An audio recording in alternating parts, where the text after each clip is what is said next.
Nama saya Dewi. Saya asalnya dari Jakarta. Eh, saya sebelumnya kerja di kantor kakak saya. Mereka itu di bidang drone yang kayak untuk pemetaan memakai drone atau nyemprot-nyemprot kayak apa pertanian, lebih ke perkebunan sih ya, memakai drone. Service mereka seperti itu. Di situ saya kerja untuk bantu kakak saya di situ selama saya di Jakarta.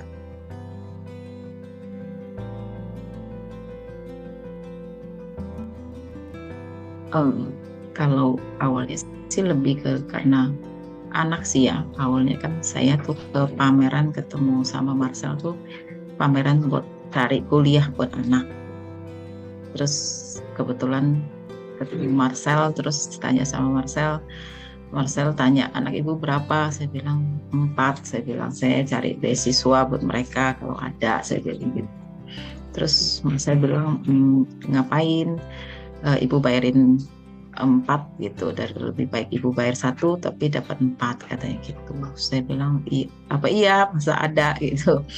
Eh, Awal sih denger setengah senang setengah nggak percaya juga sih ya. Soalnya kan kita ya namanya itu biasa belanja atau apa kan rata-rata beli empat gratisnya satu ya kan. Ini kayak beli satu gratisnya empat gitu kan, kebalik gitu. Kayaknya apa benar sih bisa seperti itu gitu.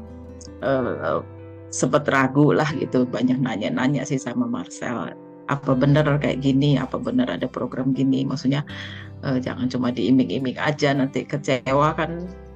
Apalagi pas ada anak kan di situ gitu, maksudnya saya sempat nanya mereka, mereka juga pengen nyoba gitu kan. Kan ini juga bukan keputusan saya sendiri, kalau bawa mereka kan mereka udah cukup dewasa untuk saya ajak ngomong ya, kecuali kalau masih kecil-kecil masih SD mungkin mereka yang ngikut aja orang tuanya kemana. Kalau ini udah mulai remaja kan saya mesti tanya mereka, apa mereka tuh setuju nggak, mau nggak berjuang ke situ, mau nggak mereka tuh mencoba lingkungan yang benar-benar baru yang mereka nggak tahu gitu kan ya. Kita berunding sekeluarga gitu, terus nanya bolak-balik ke Marcel juga syaratnya gimana, terus kondisinya kayak gimana gitu, kita memenuhi syarat apa enggak gitu ya. Step by step kita coba laluin, dan ya puji Tuhan sih semuanya bisa gitu. Wah, halangannya segudang. Baik dari apa dari diri sendiri maupun dari luar ya, maksudnya dari diri sendiri lebih ke kayak nggak pede aja sih, udah lama nggak sekolah, terus sekarang mesti sekolah lagi gitu gitu, sekolahnya dalam bahasa Inggris gitu kan. Dulu kuliah bahasa Inggris paling jelek dapat nilainya, terus nih mesti lulus tes IELTS-nya mesti minimal 6,5 kan gitu ya. Sempet stres juga sih belajar gimana supaya bisa lulus gitu. Sempet mau tes IELTS-nya aja masih sempet sakit gitu, sempet minta dibatalin tapi nggak bisa. Terus ya terpaksa harus maju juga. Akhirnya ya puji Tuhan sih lulus. Sempet nggak yakin lulus, udah nanya sama orang kalau ngulang gimana gitu, mesti gimana lagi gitu. Sempet nanya sama yang tempat kan di British Council itu di Sudirman, sempet nanya mereka kalau ini ngulang tuh mesti gimana. Mereka bilang ngulang ya ngulang semua bu, nggak bisa cuma satu. Misalnya ibu gagal di writing terus ibu ngulang writing ya nggak bisa, harus empat-empatnya gitu. Waduh, satu saya yang gagal gitu. Terus kalau ada banyak hal juga yang saya mesti handle balik ke orang-orang kantor ya gitu, yang tadi saya pegang. Kalau kalau kantor sih lebih ke mencari pengganti saya aja sih gimana itu. Kalau dari keluarga yang rada berat ya, karena mereka mesti ngelepas kita sekeluarga gitu. Jadi ya keluarga rada susah mereka, karena pikirnya apa kamu nggak gambling ke negara orang, terus nggak tahu apa-apa gitu, terus bawa anak-anak gitu kan, yang kamu pertaruhkan tuh hidup banyak orang gitu, bukan hanya sendiri gitu ya. Struggle-nya lebih lama di situ sih. apa ya, meyakinkan mereka bahwa program ini tuh benar, apa mereka bisa, anak-anak bisa dapat sekolah gratis di sana, mereka bisa berangkat bareng saya bisa sambil belajar sambil kerja, suami juga bisa sambil kerja gitu, meyakinkan orang rumah gitu untuk hal ini yang agak susah, apalagi mama juga udah lumayan berumur ya, jadi beliau khawatir gitu, jujurnya nanti gimana hidupnya di sana gitu. Mungkin selama ini beliau yang selalu lihat anak cucunya tiap hari ini, terus tiba-tiba harus kehilangan, ya mungkin itu paling berat buat beliau gitu ya. Tapi ya saya bilang demi masa depan kita harus berani sih, saya bilang ya kan, apa ya, ini masa depan anak-anak gitu, saya pikir ini layak saya perjuangkan, saya bilang gitu sih. Khawatirnya lebih ke apa di sana saya, apa ya, maksudnya sekolahnya sambil kerja berat nggak ya gitu loh, karena kan mungkin kalau kita cuma salah satu kerja aja atau cuma kuliah aja mungkin lebih ringan ya, ini kan saya mesti dua, belum lagi saya bawa anak kan, berarti saya mesti ngurus anak juga gitu kan, jadi ada sempat khawatir saya bisa nggak handle semua sekaligus gitu. Terus sampai di sono saya bisa cocok nggak sama lingkungannya, terutama ya, maksudnya kayak cuaca di sana, makanan di sana, orang-orang di sana, saya bisa cocok apa enggak gitu, takut sakit lah gitu atau gimana. Misalnya kadang kan ada orang yang mungkin dia alergi tertentu, nggak bisa apa ya, tinggal di daerah yang terlalu dingin gitu, nanti malah sakit gitu kan. Tapi ya so far sih nggak terjadi sih ya gitu, walaupun saya baru berapa hari sampai gitu, ya masih bisa dihandle lah sampai so far sih, nggak terlalu yang gimana banget gitu, ekstrim banget sih enggak gitu. Kalau alasan utamanya sih memang balik ke soal sekolah anak ya gitu, karena kalau di negara lain kan mereka sama, ada tertentu memberikan sekolah gratis, sekolahnya gratis gitu ya, cuma tinggal sama itu kan mereka emang provide sendiri. Cuman ini kan lebih sampai kepada keluarga. Nah itu yang saya mungkin nggak ketemu di negara lain ya.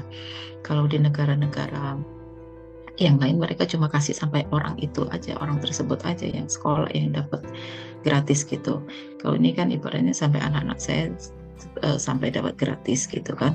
Terus udah gitu kan sistem pendidikannya sini saya cari tahu juga bagus dari segi lingkungan, mereka kan juga aman ya gitu. Saya kan pikir nanti saya sibuk, suami sibuk, kan kita nggak mungkin bisa nganterin anak terus setiap hari ke sekolah, dan memang setahu saya mereka sini memang menginginkan anaknya mandiri juga, bisa berangkat sendiri ke situnya, ke sekolahnya. Makanya mereka sistem zonasi, harus sekolah yang dekat sama tempat tinggal kita gitu.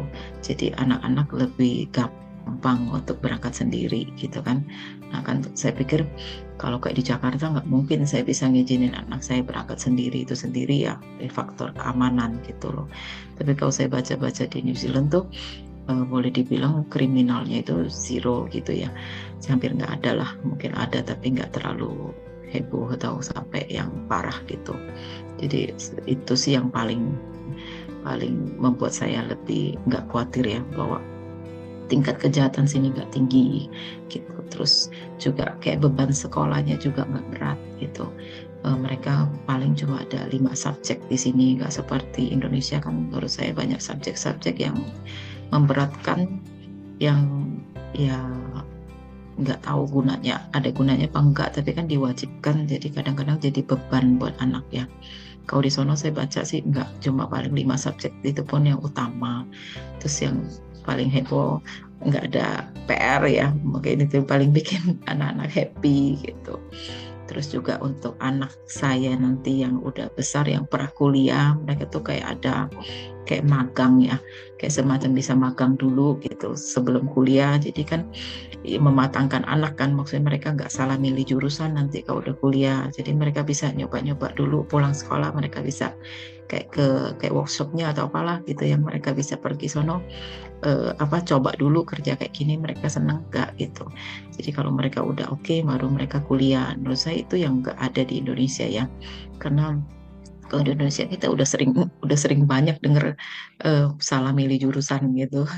Udah kerja baru sadar, oh ya saya salah, kan sudah terlambat gitu. Udah masuk baru nyadarin, atau bahkan yang udah kelar kuliah baru sadar, oh ya saya salah jurusan gitu. Nah itu yang saya harap nggak terjadi sih sama anak-anak saya gitu. Saya berharap dengan ada program ini mereka tuh lebih matang sebelum mereka memilih jurusan. Jadi selesai dari SMA mereka udah punya keyakinan, oh ya major ini yang saya mau ambil, saya mau ngambil ke jurusan ini, dan itu udah cocok sama mereka gitu.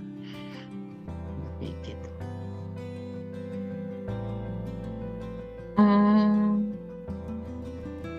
SIT ya. Saya sih waktu dengar dari Marcel kan dia ada banyak jurusan sih ya di SIT gitu. Maksudnya nggak hanya yang cuma ekonomi atau cuma kayak komputer gitu. Ada banyak jurusan di sana yang kita bisa pilih gitu. Bukan hanya S1, S2 ada, terus ada course-course yang kecil-kecil yang mungkin yang cuma 3 bulan gitu. Jadi saya pikir sih banyak sekali variasinya di situ ya gitu. Terus dari segi nilainya, maksudnya biaya yang kita harus bayar juga lebih terjangkau dibanding tempat lain. Apalagi mereka juga ada program kayak zero fee segala macam, mungkin yang nggak semua orang eligible ya, tapi mungkin bisa dicoba gitu, yang bisa ngambil gitu. Saya pikir itu sih yang membuat saya milih SIT ya. Dan saya baca-baca juga sih dari segi maksudnya kualitasnya mereka boleh dibilang cukup lumayan di dunia gitu ya, nggak hanya maksudnya nggak hanya asal sekolah gitu kan. Ada orang yang banyak kita dengar kayak misalnya mereka ke Australia atau apa gitu asal sekolah, padahal itu sebenarnya bukan sekolah, lebih ke kayak les. Yang teman saya pernah udah les 2 tahun, tiba-tiba sekolahnya tutup, jadi belum sempat lulus sekolahnya tutup, akhirnya ulang lagi dari awal gitu. Nah itu kan berbahaya sekali gitu ya. Kalau ini SIT kan udah apalagi milik pemerintah, nggak mungkin lah sampai ditutup gitu kan. Terus juga banyak fasilitas yang SIT kasih gitu, misalnya kayak kita bisa tinggal di dom sini gitu kan. Jadi buat kita yang dari orang luar nggak terlalu bingung gitu, karena baru datang masih terlalu banyak hal yang dipikirin, pusing juga gitu.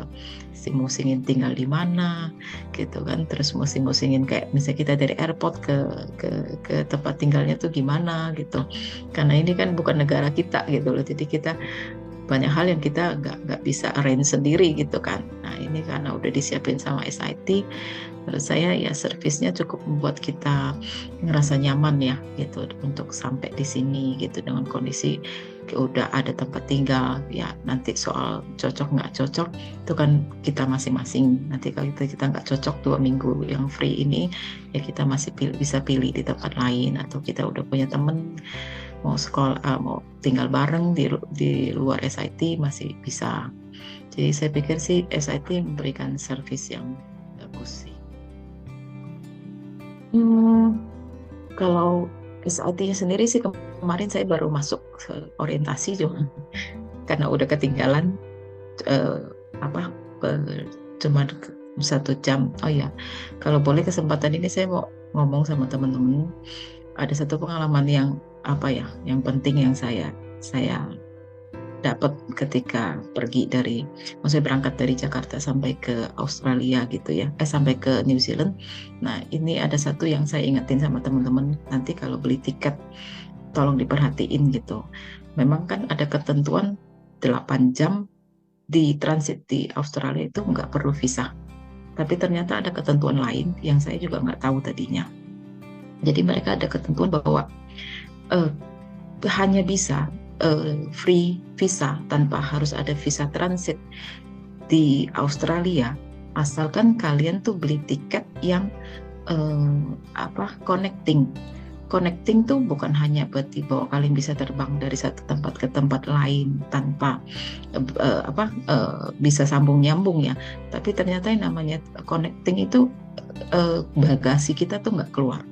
Jadi kalau sampai kayak kemarin saya salah beli tiket, dia tuh connectingnya cuma hanya Jakarta, Denpasar, terus sampai ke Perth. Jadi di Perth tuh saya harus keluar, ganti maskapai New Zealand sampai ke Invercargill. Nah itu ternyata tidak diperbolehkan.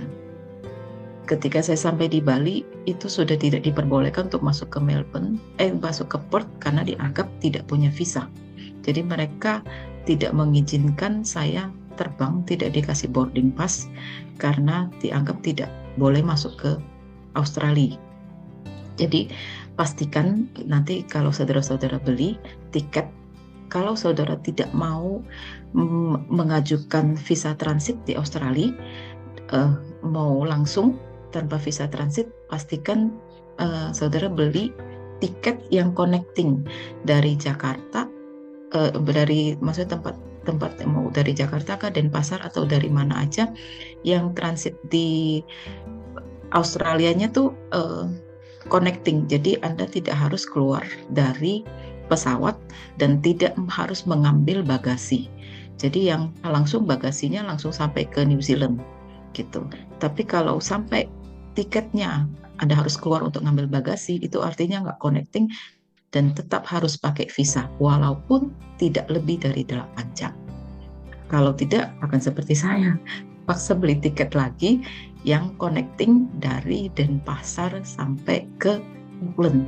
Jadi Denpasar, Melbourne, Auckland itu connecting, saya tidak keluar lagi dan tidak ambil bagasi, makanya boleh tanpa visa transit Australia. Nah itu saya jadi catatan ya. Jadi menurut saya beberapa soal tiket tuh ternyata penting sekali gitu, karena saya ngerasa saya di situ saya tidak dapat informasi yang cukup dan terjadi kesalahan seperti itu. Saya sempat tertahan sehari di Bali dan sempat tertahan sehari di Auckland karena hal seperti itu. Kalau di Auckland sih hanya karena lebih tiketnya tidak ada, jadi saya nyampe sudah di jam 2 sore, sementara saya terbang ke Invercargill tuh adanya jam 10 pagi yang langsung Invercargill gitu. Nah itu yang membuat saya harus nunggu, jadi nyampenya sore, jadi tunggu semalam, besok paginya baru bisa terbang ke Invercargill. Itu sampai di sini sih seperti banyak orang bilang ya, maksudnya suasananya memang lebih tenang. Kalau buat orang yang suka hingar-bingar, suka pesta, suka yang sosialita, yang kumpul-kumpul sama temen, mungkin nggak cocok ya. Tapi bagi orang-orang yang senang tenang, yang senang enjoy your life lah gitu ya, yang lebih suka alam, itu akan cocok, akan lebih mungkin merasa kerasan di sini. Tapi kalau yang orang yang suka di kota besar, yang suka yang lebih suka keramaian lah intinya ya, nggak akan cocok sih di sini gitu. Karena di sini orang-orangnya tuh santai, tenang gitu, nikmatin hidup gitu, lebih lifestyle-nya kayaknya easy going gitu ya. Tiap harinya ya kuliah, ya kerja, ya udah pulang gitu. Lebih nggak yang headache banget, mesti sono, mesti sini, mesti kayak serba kayak Jakarta yang serba harus buru-buru sana, buru-buru sini gitu. Kayaknya nggak seperti itu sih gitu. Jauh lebih tenang, jauh lebih nyaman kalau buat saya sih gitu. Pesannya sih ya paling pertama sih siapin mental ya. Artinya kalian sudah mempersiapkan diri, ya saya mau berjuang di negara orang gitu. Yang namanya perubahan gak mungkin gak ada tantangan, pasti ada tantangannya gitu. Itu yang harus dipersiapkan, bahwa saya siap gak menghadapi lingkungan yang baru, saya siap gak berubah gitu. Itu yang dari diri sendiri dulu yang harus dipersiapkan. Terus ya kalau misalnya bawa keluarga, ya keluarganya harus dipersiapkan juga gitu. Mereka ya kita juga harus lihat sisi kemungkinan terburuknya juga ya. Maksudnya di sana makanannya berbeda, mungkin cara belajarnya berbeda gitu. Sekarang kan informasi lebih terbuka ya, kita bisa cari-cari di internet tuh banyak, atau bisa tanya teman-teman yang sudah ada di sini kondisinya kayak gimana, itu gimana. Jadi kita memang harus, menurut saya memang kita harus pikir matang-matang sih berkali-kali. Saya juga bersama keluarga berkali-kali kita diskusi, kita kumpul, kita ngomong, yakin nggak kalian mau seperti ini gitu. Kita kalau misalnya di sana ketemu tantangan seperti ini, kalian siap nggak melakukan ini, melakukan itu gitu. Jadi persiapan mentalnya memang harus gitu, persiapan ya finansialnya juga gitu. Kalau bisa jangan yang terlalu apa ya, jangan sampai terlalu ngepres. Jadi kalau sampai di sini kita banyak hal yang harus dipikir, jadinya terbagi-bagi pola pikir kita gitu. Kalau bisa memang ada spare dulu berapa gitu yang kita bisa jadi pegangan. Jadi sampai sini nggak terlalu ketakutan ya, harus gini, harus gini, harus gitu. Harus banyak yang dipikirin pada waktu bersamaan. Itu akan mengurangi sih rasa saya, fokus kita akan jadi kayak buyar gitu. Jadi memang harus mempersiapkan diri dari mental kita, dari keuangan, dari keluarga gitu. Semuanya harus, nah banyak-banyaklah cari informasi sama teman-teman atau dari internet atau dari mana, cari yang yang mungkin menjadi concern kalian yang paling besar tuh apa, cari solusinya, cari jawabannya gitu. Jadi bisa lebih tenang sebelum nyampe di sini gitu, udah tahu oh ya ini gini. Walaupun terlepas mungkin nanti nggak sama persis seperti yang kita mau itu, minimal kita sudah ada gambarannya, nggak terlalu kayak orang bingung di sini tuh mau ngapain atau mau gimana gitu. Jadi memang harus siap mental sih, kita siap berjuang dan siap berubah gitu sesuai dengan lingkungan yang ada di sini nanti gitu. Saya planningnya anak saya kan akan ke sini bersama dengan suami ya. Ya rencananya itu mereka akan sekolah di sini. Terus suami saya juga akan kerja di sini. Kita planningnya di sini 1,5 tahun selesaiin master saya. Setelah ini selesai, masih kita ada kesempatan 3 tahun untuk kerja. Nah, saya akan manfaatkan kesempatan itu untuk kerja sambil lihat anak-anak saya perkembangannya di sini. Mereka cocok, mereka mau kuliah di sini, ya saya lanjut sih nemenin mereka. Buat saya ini kesempatan yang sangat baik ya. Mungkin orang tua lain mereka hanya bisa ngirim anaknya sekolah ke luar negeri gitu, tanpa mereka bisa bareng sama mereka gitu. Kadang kan kita sebagai orang tua khawatir ya, anak-anak ke negara orang tuh gimana gitu, salah gaul nggak, sekolahnya selesai apa enggak gitu kan. Banyak orang tua yang mungkin struggle-nya pasti di situ ya, melepas anak untuk sekolah ke luar negeri. Tapi kalau ini menurut saya, puji Tuhan kita dapat kesempatan yang sangat bagus ini, kita bisa nemenin anak kita sekolah di luar, kita bisa pantau mereka bisa tinggal bareng kita, dan di negara yang menurut saya sangat cocok untuk perkembangan keluarga sama anak gitu ya. Menurut saya sih ini kesempatan yang luar biasa sih buat saya gitu, bersama keluarga punya kesempatan ini ya. Saya bilang besok pun kalau saya ditawarin ada kesempatan sama, nggak akan saya lepas juga gitu, pasti saya ambil walaupun mungkin saya jauh ya. Orang-orang banyak bilang ibu kan usianya udah nggak muda lagi. Saya bilang ya kalau dulu saya usia muda saya kejar gitu. Sekarang pun saya pikir ya waktu nggak terlambat sih. Yang ngebatasin kan cuma diri kita sendiri gitu. Kalau kita yakin bahwa ini semua jalannya Tuhan, kitanya punya semangat gitu ya, akan cari yang lebih baik gitu, saya rasa pasti bisa gitu. Karena nggak akan terlalu susah kalau kita sendiri sudah ada semangat untuk berjuang yang lebih baik buat diri sendiri dan buat keluarga gitu. Tapi ya kalau kita tipe orang yang nggak suka tantangan, yang nggak suka perubahan, ya akan terasa susah sih gitu loh. Tapi ya puji Tuhan saya termasuk orang yang suka tantangan, suka perubahan gitu ya. Apalagi sesuatu yang buat saya exciting sih tinggal di negara ini.